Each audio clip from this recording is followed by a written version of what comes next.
Hello everyone, welcome back to my channel. My name is Katie, I'm the Introverted Reader.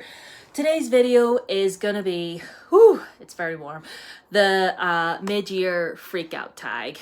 And I had completely forgotten about this until I saw, other people putting up theirs.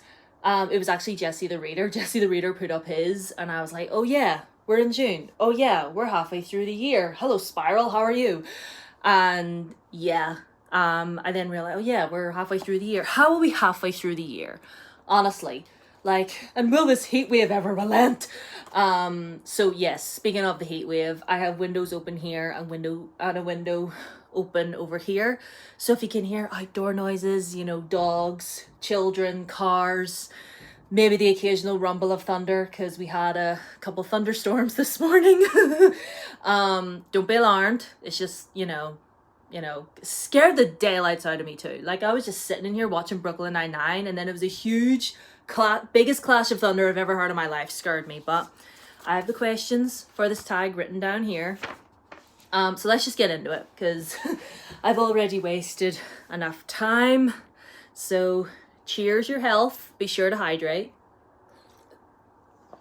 And let's get on. So the best book of 2023 thus far. Wow. I've read a lot of amazing books this year, in the last 6 months. But one that really stuck out for me was A Boy Like Me by Simon James Green. It's up there. He's hiding behind a bunch of stuff, but Boy Like Me by Simon James Green. I have a full review of it on my channel if you want to go and watch that. But yeah, honestly, lovely book. It's definitely a different tone than a lot of Simon's other books were, because it's a lot more serious, because it's set in 1994, around the time when Section 28 was in legislation. And yeah, it's about this boy and living in a small wee town in England. He realizes that he's gay because a librarian gives him a book which is a story about two boys falling in love, and he sees himself in the story, and it goes on from there. But again, go watch my review for it if you want to know a bit more. But honestly, top tier, such an amazing book. The second question, best sequel of 2023. I'm gonna have to give it to Bloodmarked by Tracy Deonn, which I do believe I read this year. Tell me I read that this year. That would be so embarrassing. I think I did. But yeah, Bloodmarked by Tracy Deonn. I devoured that book. I devoured it. And I tweeted, I put it out there that I finished it, and I did tag Tracy Deonn in it. I didn't think that she was gonna respond, but she did, and she quote tweeted me and was all like, "Oh, thanks for reading it. Your support means a lot." And I was like, "Mother, notice me." It was a moment. Okay, it was a moment. A new release you haven't read yet but want to. Sun and the Star by Rick Riordan and Mark Ashiro. Is that I know that their first name is Mark. Is it Mark Ashiro? Please tell me I got that right. I don't have it in front of me. That's why I forget, but I haven't read that yet. I don't know when I'm actually gonna get to it now, I'm thinking, because I am rereading the Percyverse at the moment. So I'm just like, do I want to finish my reread of Heroes of Olympus and then read Sun and the Star to get a bit more context? But I don't know, but I have it and I'm super excited to get to it. Also as well, Shadow Cabinet by Juno Dawson. It's the sequel to Her Majesty's Royal Coven. And yeah, it came out recently. Don't know when I'm gonna get to it. But I will definitely, fingers crossed, get to it very soon. And okay, question number 4. Most anticipated release of the second half of the year. I've got a couple. We've got Curse for True Love by Stephanie Garber. We've got Throne of the Fallen by Karen Maniscalco. There's Swordcatcher by Cassandra Clare, all of which are coming out in October. September, we're getting a new Percy Jackson book that's just written by Rick himself. Uncle Rick is blessing us with another Percy Jackson book. I believe it's called Chalice of the Gods. It's coming out in September, which, so excited. And as well, Heartstopper Volume 5 is dropping in November.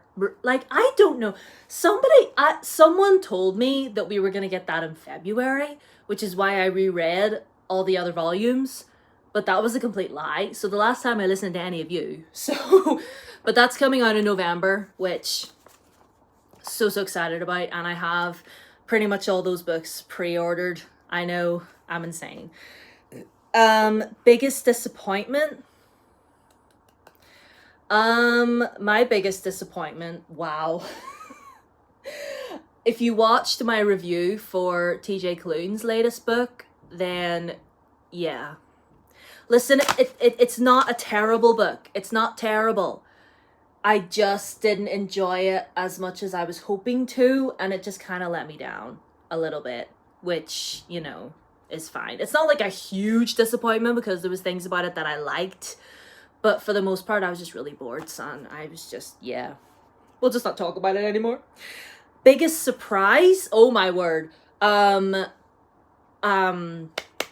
Once Upon a Broken Heart. I nearly forgot the name of it. Once Upon a Broken Heart by Stephanie Garber. I didn't know what to think when I picked that book up, because I'd read Caraval way back when, just thought it was okay, hadn't really thought much about that series since, and then this one came out and I was like, we'll see how this book turns out. I devoured that book in like a day.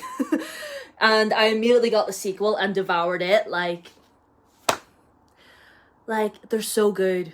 They're so good. Like, if you watched my review for it, wow. Favorite new author? Favorite new author? Or, well, an author that debuted this year, or one you just discovered. Who have I just discovered this year? Oh my word. Well, I guess I'm getting back into reading Stephanie Garber books because I'm literally willing to read anything that she puts out. I think that, I don't even know. Like, do you know what? There's probably going to be one that's going to pop up and I'll be like, oh, okay. Oh my word.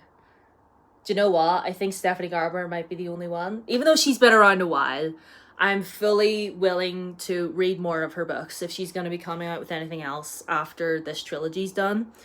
My newest fictional crush. I don't really have fictional crushes, but I'm reading the Gilded Wolves trilogy at the moment. Well, I'm rereading the first two, and then I'm going to read the third one.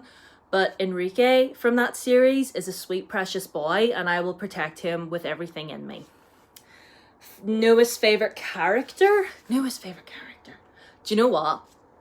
After I reread The Lost Hero, spoiler alert for my wrap-up, Jason, I don't know why I disliked him in the beginning, but I love him now. I think he's actually pretty awesome. He's actually really brave. He's actually really smart. Why did I dislike him? Why? What was wrong with me? But yeah, Jason Grace. I never thought I would say those words, but yeah. And a book that made you cry. Oh, Bloodmark by Tracy Deonn. The Ballad of Never After by Stephanie Garber. More like the Ballad of I'm Never Gonna Be Okay Again. Boy Like Me. Yeah, it got me all teary-eyed and choked up. The ending of In the Lives of Puppets. Even though the majority of that book I was a bit bored, but the ending of that book, honestly, it got me. A book that made you happy. A book that made me happy. Oh, reading The Lost Hero. Like, again, spoiler alert for my wrap-up, I've reread it, and, like, that book is amazing. Like, I love the Heroes of Olympus series. Like, I love Percy Jackson and the Olympians, but Heroes of Olympus is just, mwah. And Lost Hero was so good. So good. Any other books that made me happy? Oh, a whole bunch of them made me happy. Kingdom of the Feared made me happy, because I was just anticipating it for so long, and it was everything I ever wanted, so yeah. Most beautiful book I have bought so far. Oh, so far this year. Well, I am blessed to own quite a lot of lovely, lovely books. Let me see. Ones that I bought this year that are my Fairy Loot editions of Legendborn and Bloodmarked.